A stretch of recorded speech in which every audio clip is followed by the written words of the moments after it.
Good morning, everyone. My name is Shaun Spiers. I'm Executive Director of Green Alliance, and it's my pleasure to welcome you this morning to this event.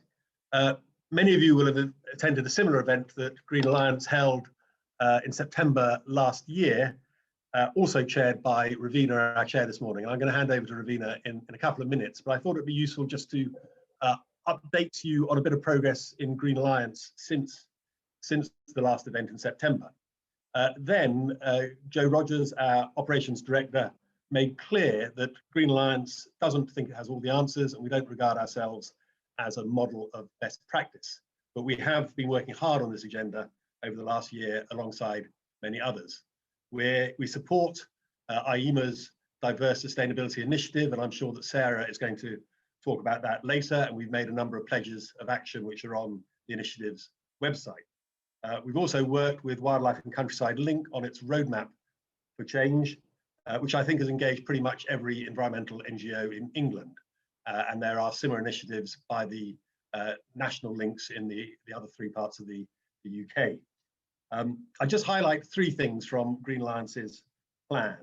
There's a strong statement on equity, diversity, inclusion, anti-racism in the new 3-year strategy, which is launched today and is just on Green Alliance's website, and we do aim to integrate that work across all our work and all our strategic aims. We also want to diversify our staff team, which is relatively difficult in a small organisation with, I'm pleased to say, a very low turnover of staff. But we do have 4 or 5 new graduate entries a year for a 1-year graduate scheme. We're recruiting at the moment. The investment is on our website, and we'll put it in the chat later. And it'd be great if we could have we could attract lots of applications from people of colour. It's a really good entry point into the environment sector. And thirdly, the board is very keen to promote more diversity. It's appointed a diversity and inclusion champion, Craig Bennett, who's Chief Executive of the Wildlife Trust. But the board is also keen to improve the diversity of its own makeup, and we'll shortly be recruiting for a new trustee. So again, really keen to hear any expressions of interest. If you've got any interest in that position, or you know somebody who might have, then please do get in touch. But that's enough from me. I'm really looking forward to this morning's event. It's a great opportunity to learn and share experience, and I'm sure it'll be brilliantly steered to a conclusion by Ravina. So over to you, Ravina. Thank you, Shaun, and good morning all, and thank you so much for joining us today. My name is Ravina Singh. I'm a Senior Engagement Officer in the Cities team at CDP, and I'll be chairing today's webinar. So just in terms of the format for today's event, I'll start off by asking each of our speakers a little opening question. I'll then pose some more sort of broad questions for which all of our panelists can kind of get involved or respond as part of a more informal discussion. I will then turn to my old Green Alliance colleague, Frida Metternich, who will be taking questions from the audience. And if your question is for a particular speaker, please do include that in your question, just so we know we're directing it to the right person. And if you would like to ask a question to one of our speakers, could you please put that in the Q&A box? The chat box is more of a space to just include any comments or to have a really good discussion amongst yourselves. After questions from the audience, I will then give each of our speakers a couple of minutes to give a closing remark, perhaps something they'd like to leave our audience with, after which I will then bring this event to a close. So without further ado, I will now introduce our fantastic panel. So we have Sarah Mukherjee, who is the CEO of Ayamba, which is the Institute of Environmental Management and Assessment. We have Rebecca Munro, who is Executive Director, Fundraising and Communications at the RSPB. We have Anneka Deva, who is the Partnerships and Comms Director for Enrol Yourself, where she leads Own It, which is a peer support network helping women take climate action through their personal finances. And finally, we have Maxwell Ayamba, who is a PhD student in Black Studies in the Department of American and Canadian Studies at the University of Nottingham. Maxwell is also the founder and coordinator of the Sheffield Environmental Movement and co-founder of the 100 Black Men Walk for Health group. Brilliant. So I will now turn to each of you for your opening question. So Sarah, What is the role of leaders in the environment sector, and how can organisations best incorporate anti-racist strategies into their day-to-day work? Thanks, Ravina, and thank you for allowing me to be on such a fantastic panel with such amazing speakers. So in fact, my kind of light bulb moment was that meeting in September last year that Shaun mentioned, when I, obviously as a person of colour myself, even in liberal institutions like the BBC, I have had more than my fair share of unconscious and conscious bias, active racism. And I think sometimes it's difficult for people who are not of colour to understand that just because we share the same set of liberal environmental values, it does not mean that that extends to other social values, liberal social values, for some sections of the workforce in environment and sustainability. And listening to those bright, brilliant women of colour who you had speaking last year, talking about experiences that I experienced 20 years before, it made me realise that this is, we are not changing, and we're not changing fast enough. And so we had a long think at Ayamba about what we could do about this. And as Shaun mentioned, we put together something we've called the Diverse Sustainability Initiative. Partly it's a toolkit put together by our members of colour, the things that they think will help work. There's a network for people of colour as well to share experience and speak truth to power, and a CEO's group to actually hopefully get some movement. It's very early days yet. I thought we'd have about 10 organisations. We've got 45, and so there are challenges of how we're going to run that effectively. But to Shaun's point about recruitment, I think that that is a key for me. I have lots of conversations with recruiters who kind of screw up their eyes and look in the middle distance. They say, well, it's terribly difficult, to get properly diverse candidate lists. Well, no, it really isn't if you can be bothered to do it. And so I'm hoping that we could use our collective power to say, we have a lot of jobs that we're looking for. We're looking for a lot of candidates, and we're looking to work with a recruiter who can actively invest in their networks to ensure we have people of colour be coming through into the workplace. There's lots of things like paid internships. You can't expect people who are in low-waged or unwaged communities to pay for their own work effectively through an internship. Field work as well. You can't expect people to do their own field work because not everybody has the bank of mum and dad. So there's a very different way of looking at talent and how we promote it best into the sector. I think currently it's a disgrace. It is the way that people of colour, neurodiversity, physical diversity is kind of excluded at the moment in the workplace, and white working class men and women as well. And we have to do something, because if we don't, in the long term, the sector will be much poorer for it. Great, thank you, Sarah. And Anneka, could you tell us about your experience of being both a leader and a woman of colour in the environment sector as part of leading Own It, and also being a community organiser? Thanks, Ravina, and it's lovely to be here. So as Ravina said before, I lead Own It, which is a peer support network of women supporting women to take climate action through their personal finances.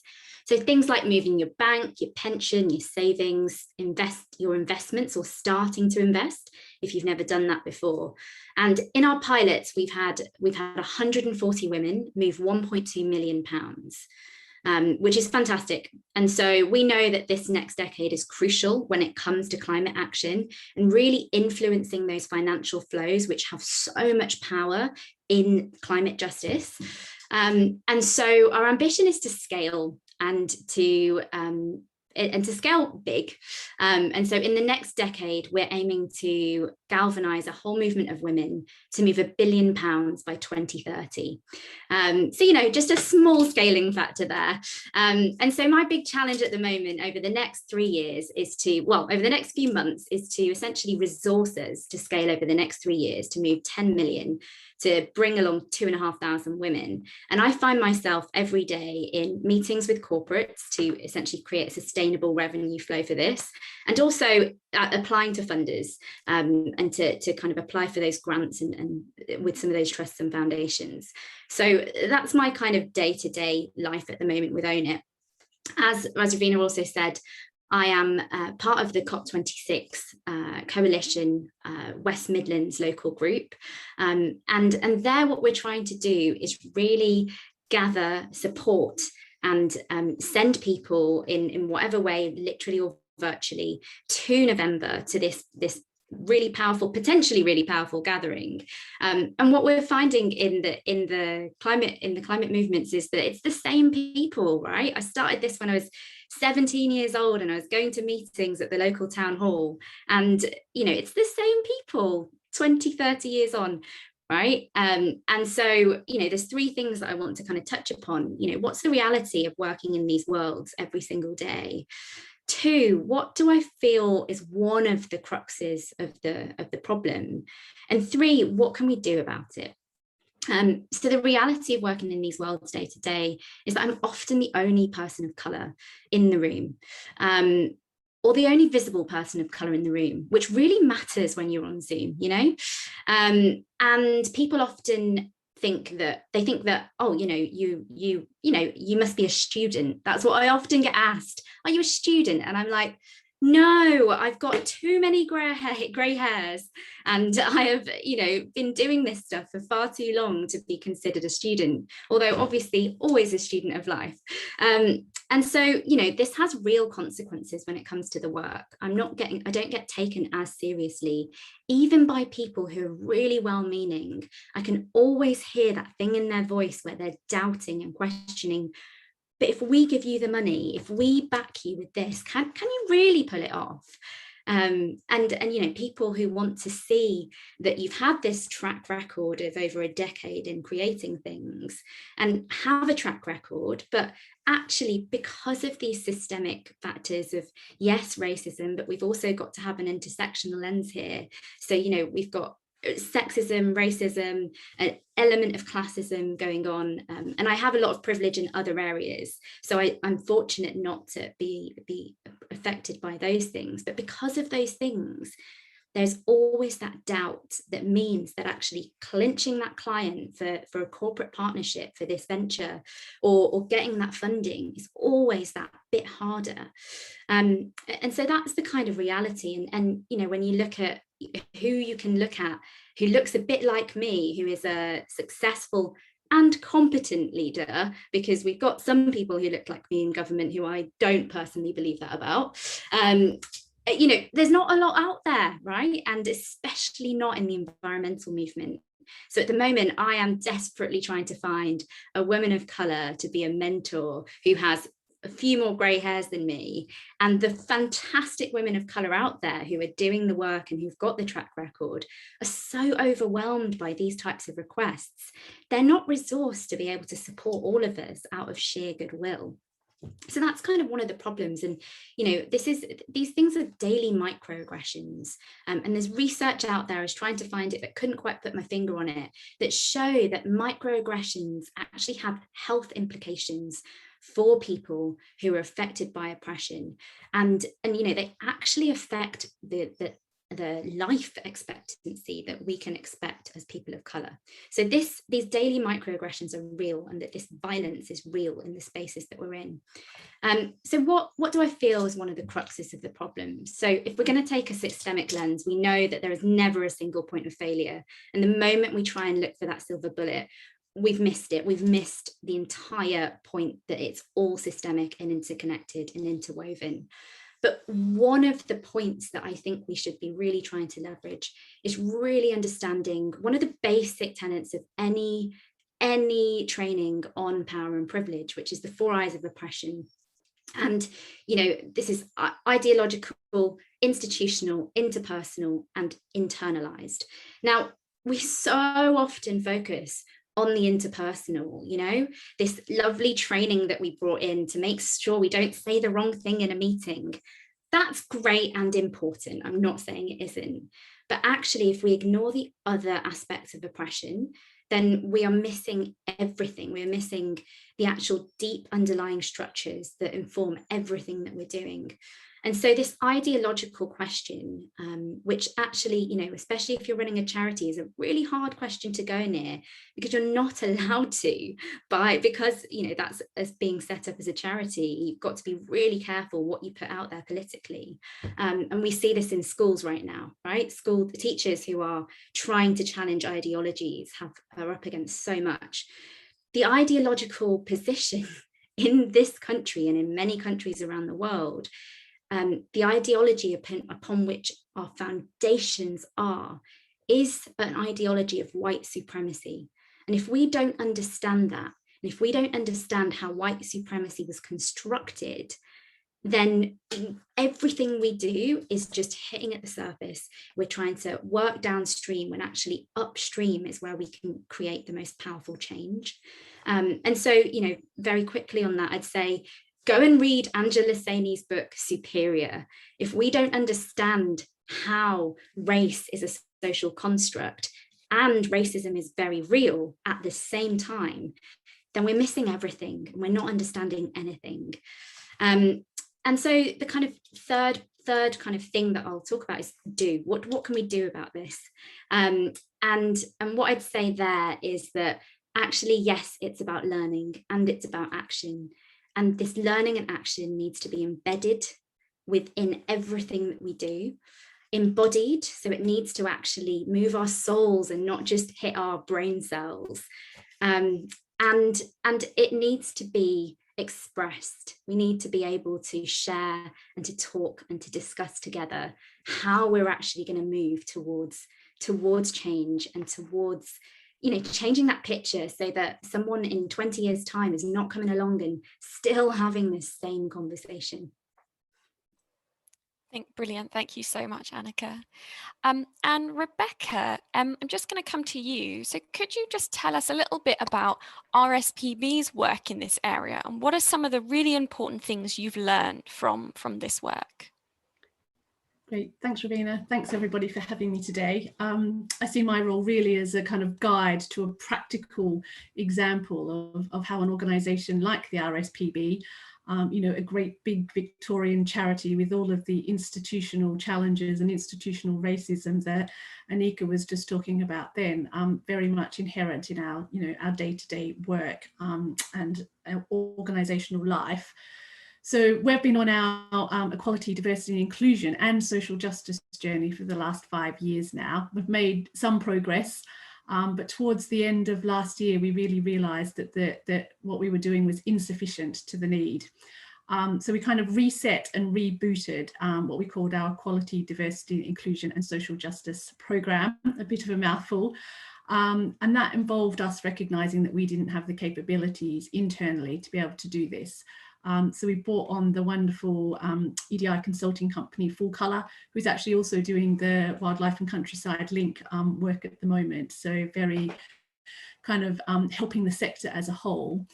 And we set them on a course to do a really ambitious review of, you know, what was holding us back as an organisation in terms of being more equal, diverse and inclusive, and what were the kind of recommendations about how we needed to take this forward. So that came out in March, and the senior leadership team and our trustees really, I'm happy to say, kind of took ownership of that as a starting point. And it made some, I have to say, as a senior leader in the organisation, it made for some really uncomfortable reading. We all reacted in different ways, some of us really emotionally, some of us with anger, some of us with disbelief. You know, it's things like a lack of meaningful leadership on equality, diversity, and inclusion. It was things like, you know, no sense of why EDI mattered to us as an organisation or to our mission. It was things like we continually and had for the last 5 years focused on process, not people, and yet we all know this is a very human issue. Things like, you know, the term that Ravina Singh, who's the consultant that helped and is still helping us through this journey, used is we were throwing mud at a wall. So how do we have a kind of coherent plan for how to address these really systemic big issues? And yet actually what we were doing was a lot of little things, and many of them probably weren't the right things. So how did we actually, address, and what we tended to do as well was kind of homogenize equality, diversity, inclusion into EDI, as opposed to, what is equality, what is inclusion, what are the different types of diversity, because as once you recognize those as different challenges and coming from, different root causes, then obviously you're more able to apply solutions that address those specific outcomes. So yeah, so that's just a real high level flavor of what we call that diagnosis report and recommendations. And since then, we've really been working hard to take that report and to make that a reality to staff and volunteers. There's 13,000 volunteers at the RSPB, and they are equally underverse as the staff makeup of the RSPB. So our task over the last couple of months has really been to say, okay, so what do we do now? And what I really wanted to share with you today was, normally I do things in threes. Three is a powerful number, but I wanted to give you one thing today, one key lesson that I think I certainly have learned as a senior leader and as an ally in this space, but also one thing that I think that the RSPB has really learned, and that is we need to, as an environment sector, answer the question why EDI matters to our mission. So this isn't about answering the question why EDI matters. I hope that we all know and that we're here because we understand that at a human rights and at a moral level. It's not answering the question, why does EDI matter for organisational benefit? Again, there's research, there's evidence that just cannot be ignored about, a more diverse, inclusive organisation just performs and functions better and outperforms those organisations which aren't diverse and inclusive. It's not answering those questions. The thing that I think we're lacking as a sector, and certainly I can speak for the RSPB, is an answer to the question of why EDI matters to protecting and restoring the environment and tackling climate change. And that might feel slightly uncomfortable for us as a sector to say, are we actually appropriating social justice and human rights for our environmental outcomes? It might feel uncomfortable to actually say, do environmental outcomes, can they sit equally alongside, human rights and social justice outcomes?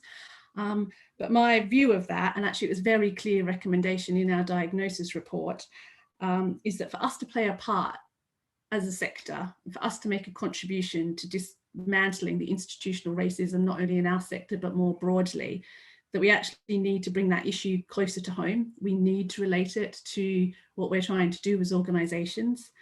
So the RSPB is going through the process at the moment of trying to answer that question. Not why does EDI matter to the RSPB, but why does EDI matter to us as nature conservationists trying to respond to a nature and climate emergency.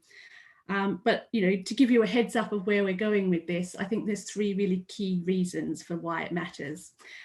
And the first is that actually to answer that question exposes the inherent, racism, kind of the colonialist white privilege that is part of our sector. It is institutionalized. So from a nature conservation point of view, for instance, in terms of where the RSPB, lives our life, the very appropriation of land and sea and spaces in that kind of colonial history is actually forms the basis of how we do nature conservation now. And the international development sector is a lot further advanced, for instance, I think, in recognising that historical colonial white privilege as part of actually how they do their work now and how we dismantle that. So unless we surface the why it matters to our cause, we're not going to surface that institutional nature of what we do. And I also think that without the intersectionality of that environment, social justice piece, actually, we all come to work to make a difference to the environment, in all the many different ways that we do that.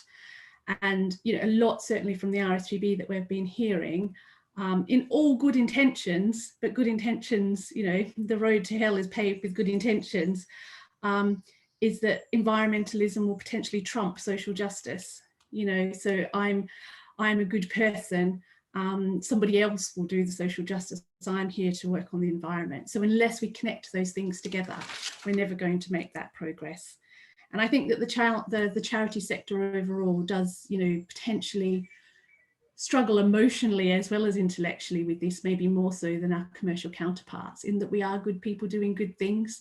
So to ask those hard questions about, that sometimes we might be good people, but we're still not doing good things. So my one lesson to share with you today, and hopefully I can share more lessons throughout the day, but certainly my one lesson is that we really, as a sector, if we are going to gather momentum behind dismantling the racism in our sector more broadly, we must answer the question of why equality, diversity, inclusion and social justice matters to our work as environmentalists. Brilliant. Thank you so much, Rebecca. Great. And finally, last but not least, Maxwell, I wanted to ask you, thinking about access to and participation in the UK's natural environment, what, if anything at all, has really changed over time in this area, and what barriers still need to be understood and tackled? Oh, Maxwell, you're on mute. Yeah, cool. Yeah. Great. Yeah, thanks, Ravina, and thanks everyone for joining in.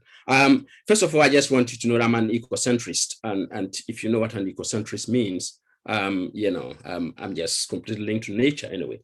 Just back to your question, I would like to begin by arguing that the discourse around race, ecology, and environmental justice in the UK until recently has received little attention as compared to the US. In fact, it took the COVID-19 pandemic's disproportionate impact on Black and ethnic minority communities, as well as the reemergence of the Black Lives Matter movement, for environmental organizations and government to begin to reconsider failings to promote diversity and inclusion in the natural world. In fact, the first real attempt by a UK government to address environmental injustice was the setting up the Black Environment Network, BEN, in the 1980s, which was led by Professor Julian Ajiman and Dr. Ingrid Pollard. It was meant to challenge the normative whiteness in nature, especially in the English rural countryside space, where it is even more blatant. This subsequently led to successive UK governments launching several diversity reviews. In fact, the first one started in 2003, culminating in the Julian Glover Review in 2019, which Sarah was involved. In fact, the most notable review was in 2005 by the countryside agency, now Natural England, Capturing Richness, What About Us? The findings noted that the official efforts to tackle access and participation in the natural environment is piecemeal. It lacked long-term thinking, leaving many grassroots projects, groups, and individuals working to increase representation unable to achieve this objective.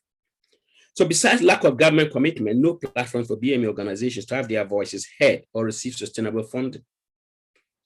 These same issues were identified in the Global Review of the Designated Landscapes, which featured the most recent in-depth evaluation of the lack of diversity in the countryside.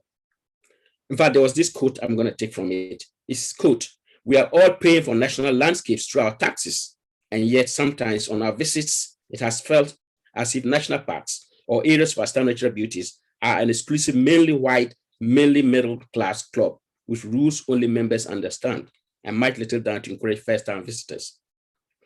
In fact, studies have continued to show that access to and participation in the natural environment, though is good for the nation's health and well-being, it remains unequal.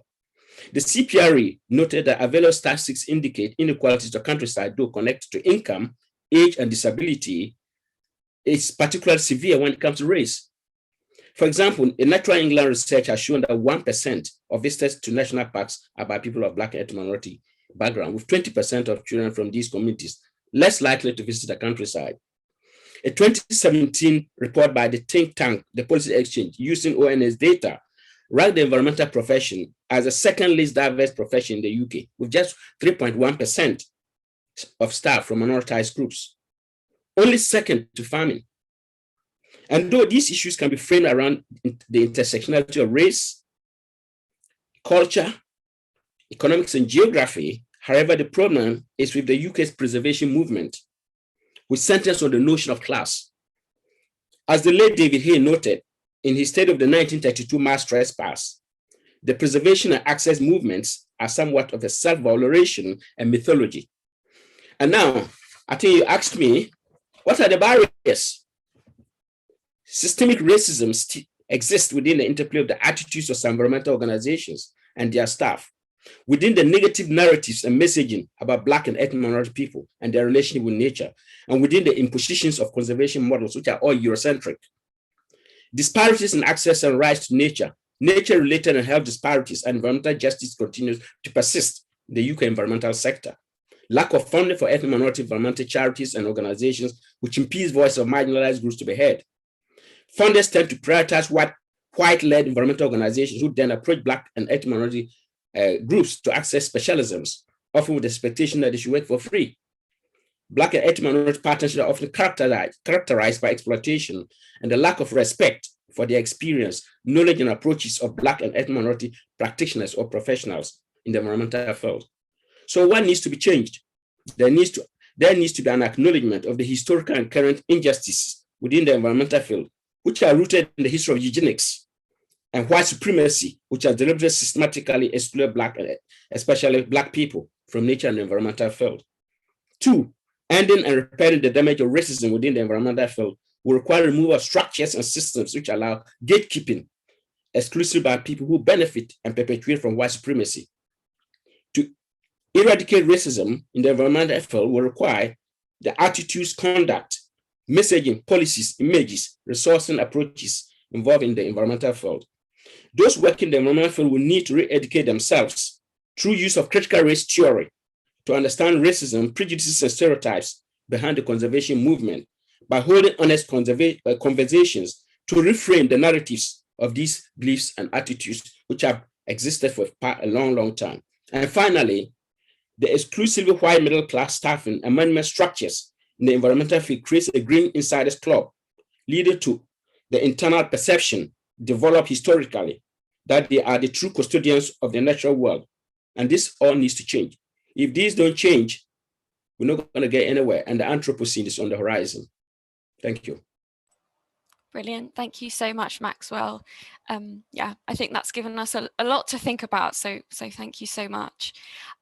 Great. So now I just kind of want to open up our discussion for all of us to think about some broader issues. So can any of you think of any kind of anti-racist strategies or initiatives which have already come about that have worked and led to tangible change and really kind of making progress in centering issues of racial and social justice, which a lot of us are trying to grapple with. Has anyone seen some really fantastic examples of that? Sarah, I might come to you first. Just anything you've seen, not necessarily even just in the environment sector, just, you know, other initiatives that are really tackling these issues. Well, do you know what? I mean, I don't wish to have a downer on this, but one of the reasons that we started the Diverse Sustainability Initiative was that, you know, we were really struggling to see other examples of where people were genuinely being listened to in the environment and sustainability sector. Maxwell and I have had many conversations about this. In fact, the quote that he took out of the Glover Review was one of the ones I put in, because, you know, when I was a student, I used to do all kinds of jobs. I mean, that's the other thing, you know, most people of colour and people from low and unwaged families do not have the finances to do all this exciting voluntary work that gets a lot of people their jobs in the environment sector. There's almost a kind of dirty secret that you actually probably have to have someone supporting you in order to have a career, because it's, you know, people don't get paid particularly well, and if you're a bright, brilliant graduate of colour, you know, there's a real imperative to make sure you can clothe and feed and get a roof over your head without someone available in the background or private money to be able to support that. So I don't wish to sound unpositive, but I really am, you know, I struggle to see where at the moment, and this is why, you know, we're a tiny organisation, but we've done it because we're struggling to see where there's really a lot of difference being made at the moment in the sector. There's a lot of talk, and I absolutely accept that we are one of the people who are talking about it, but we hope to translate this into action, but not at the moment. If you really want to change it, start paying your interns, which we're going to be doing, you know, and I know that some organisations are, stop asking for field work, stop recruiting people because you know them or you know their families or their parents, stop, you know, make your employment transparent, crack it open and listen to people with respect. I think, you know, that we've been having a conversation in the chat about faith groups. There's a kind of, you know, people get a bit funny about, oh, I don't know if I want to talk to people from faith groups, that's a bit odd, you know, they're talking about God and spirits and things. This is a way of connecting with respect and humility to people of colour who have a faith system and a belief system that cherishes and celebrates the environment and the countryside. And so, you know, I think there's, you know, we've just got to start having different conversations, very much as Anneka and Maxwell have said. Great, thank you, Sarah. And Anneka, I wanted to come to you to not only if you've got any examples, but also from your experience with funders, which I think is really interesting. What is your experience with funders? Have you seen any kind of good examples of funders using the power that they have to really make change?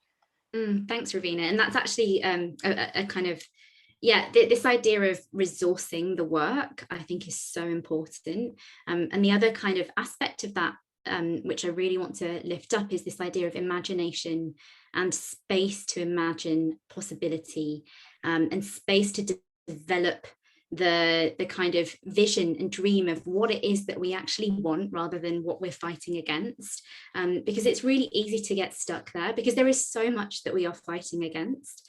And so 2 examples that I think that I'd like to just really raise up there, when it comes to resourcing racial justice, is a coalition of POC, different organisations, but also funders. Actually, some really big funders have got behind resourcing racial justice, and what I understand is they had a round of funding last summer. I hope they're doing it again because the way that they're doing it is so powerful, and I'd really encourage people to go and have a look at that. And then the other kind of example that I want to raise up has kind of 2 parts, and it's about this imagination point. Some of you may have been to the National Lottery Community Fund's Infrastructuring Imagination event last week, organised by Cassie Robinson and a bunch of other fab folks, and that was really powerful, and it was just showing us that actually we have got to put the infrastructure underneath this work if we want it to be long-term, sustainable, achievable, and actually something that will create impact. And an example that was shared at that event, and that I've actually been part of, is a kind of micro-funding program from Civic Square, who are an organisation in Birmingham, who are doing place-based system change in the heart of Ladywood in Birmingham. And they launched something last year called the Dream Fund, as part of the Department of Dreams. And these were micro grants of £1,000 that could be used by individuals to create a dream, to go away and dream. And the application was one of the simplest applications I've ever filled in my life. It had like 7 questions. You could reply by voice note or by video if you wanted to. And the outcomes that they expected was so based in trust. It was like, it's up to you.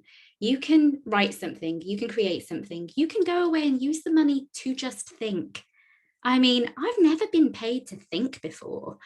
And just that level of trust is just, I just haven't seen it anywhere else. And it was beautiful. And it unlocked me personally to actually really root the kind of work that I was wanting to do in community organising in some deeper work, because actually in trying to find spaces where I feel like I'm able to belong when it comes to like grassroots organising, it's been really hard, and I've been looking for a really long time, and actually that Dream Fund from Civic Square and the Department of Dreams just really unlocked me to be able to create the vision of what is the space that I want to be part of when it comes to grassroots organising.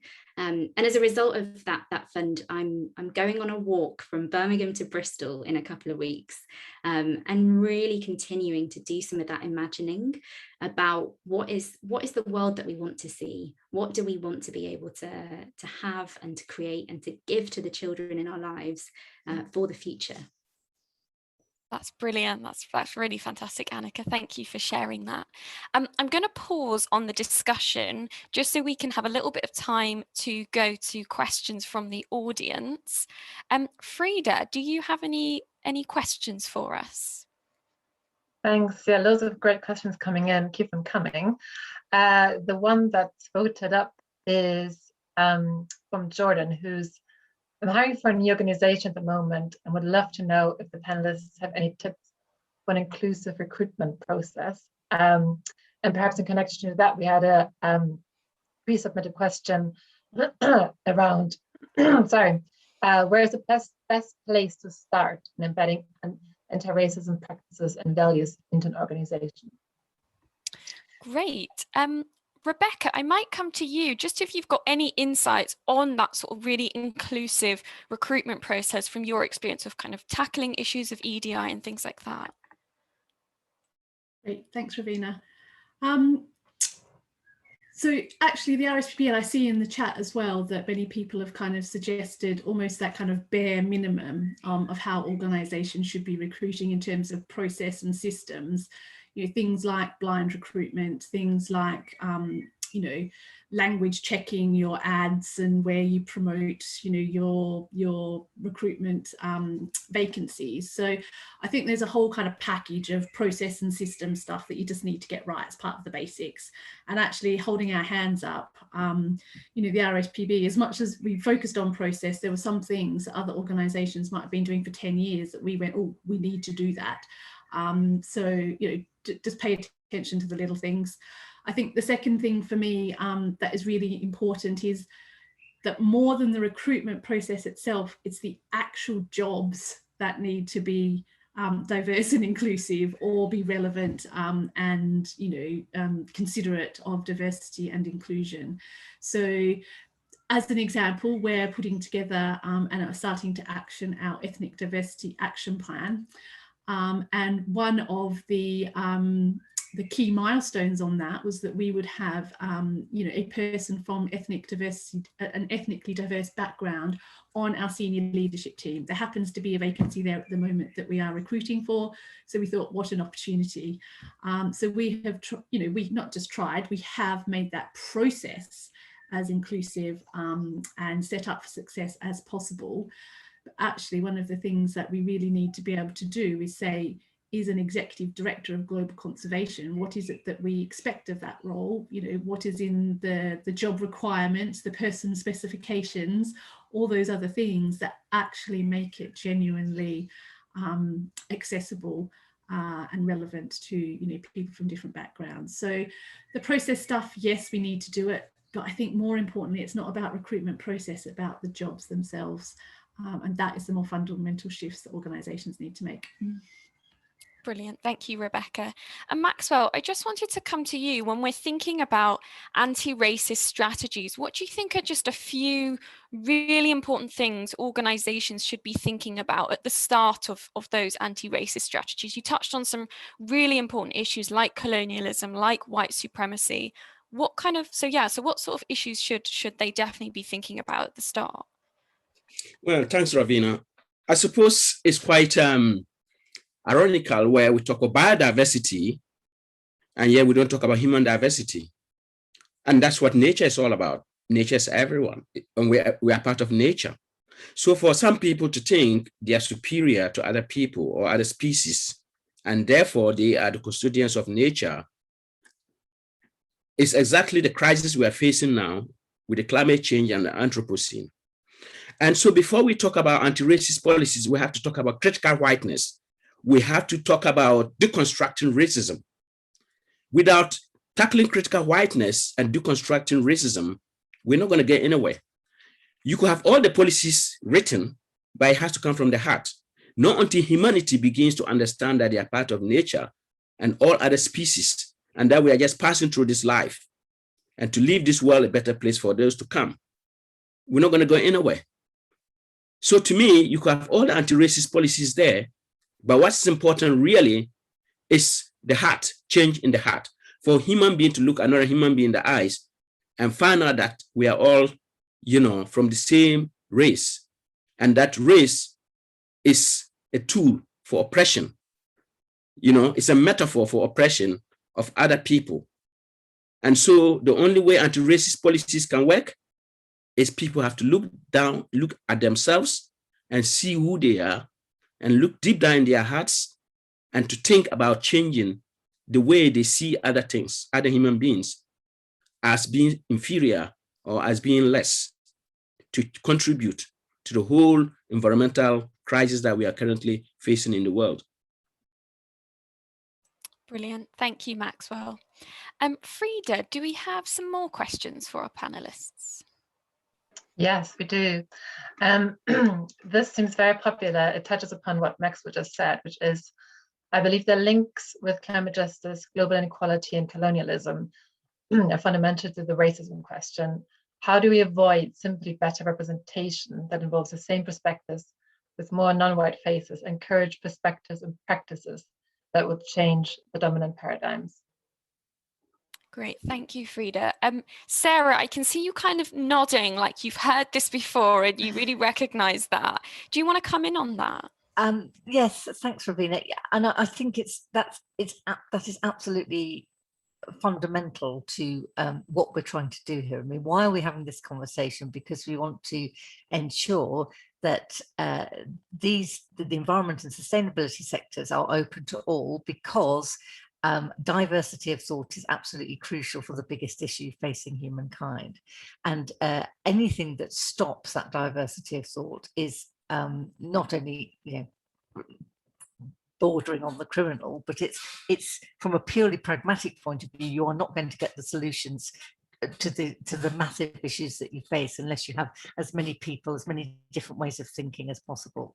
But there is always a danger, and I admit I have been part of this, being a person of colour in the workplace in the 90s. You could try and squash yourself into a kind of the box that you're expected to behave as. And we've got a very powerful blog, I'll put it in the chat, from one of our members of colour who has had exactly the same experience. You have to act in the way that the majority expect you to act in order to get on, and that often means kind of editing your personality.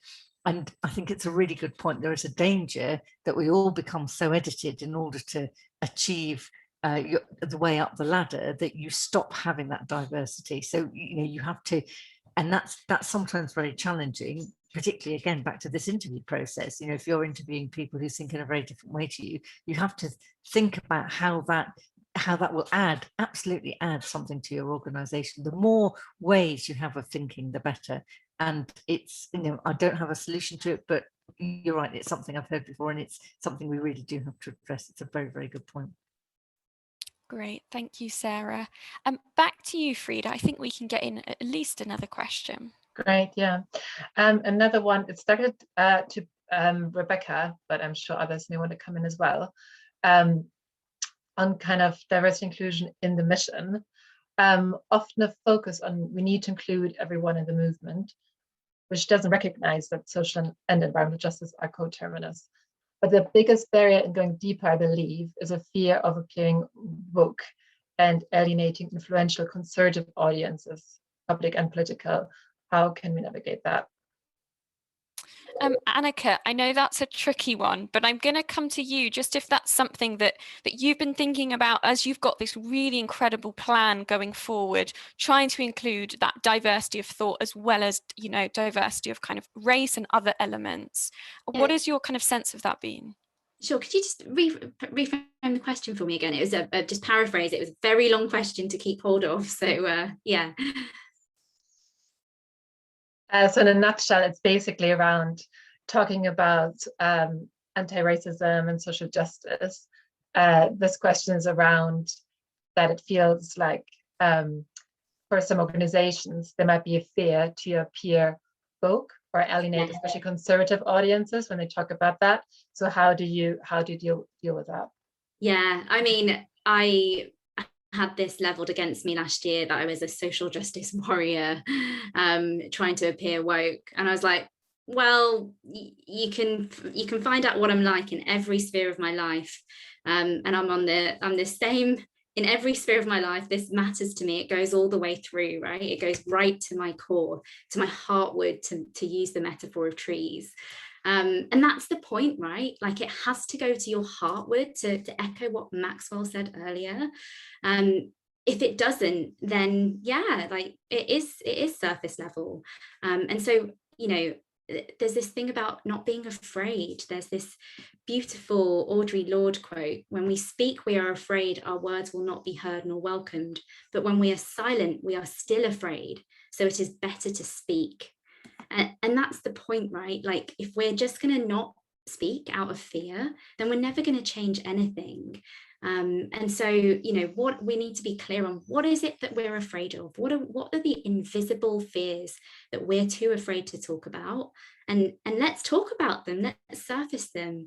And then on the other hand, I would also say that we need to be kinder to each other, and we need to allow for mistakes to be made. And Adrienne Marie Brown, who, if you haven't read any Adrienne Marie Brown, please just go and buy her book now or borrow it from your library, because she's absolutely brilliant. She has written a book that's called We Will Not Cancel Us. And this cancel culture is really pervasive. We need to be really careful. Cancelling is a tactic. When we're thinking about strategic campaigning, cancelling is a tactic. And sometimes this public shaming is really important, right? When we're working with a corporate power who have so much power and have never listened to us ever before, that is a tactic and we should use it. But when we're talking about each other, when we're talking about allies and friends, we should be trying to have these conversations with each other and actually change things together, rather than, you know, get involved in this public shaming and this Twitter outcry. And that's not to say that we shouldn't be honest about what's actually happening. It's not to say we shouldn't be allowed to talk about it, but we should do it together first, rather than instantly go to these kind of platforms where we're so disconnected. And I really, I feel like actually it's really important to share something here.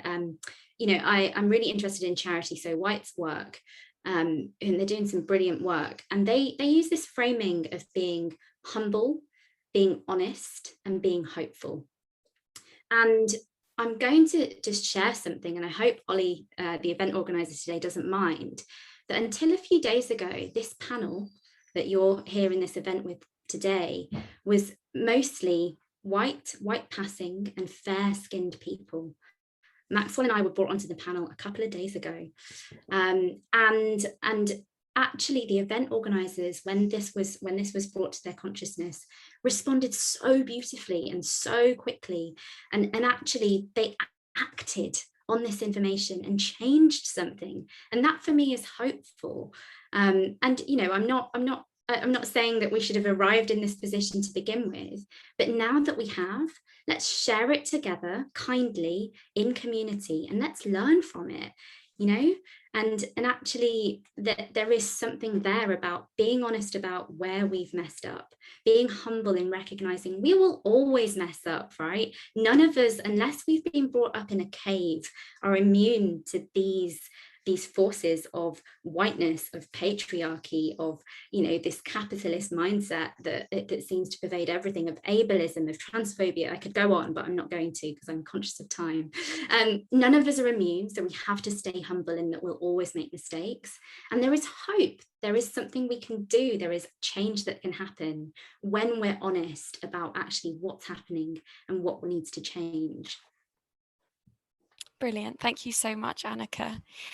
Great. I'm now going to come to just closing remarks. So if we can just keep it to kind of one line that you really want to leave our audience with as we kind of finish up, that would be fantastic. So Sarah, I'm going to come to you first.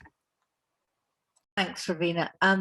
Well, I've been inspired, as looking at the chat, so has everybody else, by the amazing contributions from my fellow panelists. And I think going back to this, where there's hope, you know, there's certainly hope if we have these sort of conversations and I mean, my eyes have been open to a whole load of other things and organisations that I didn't know was out there.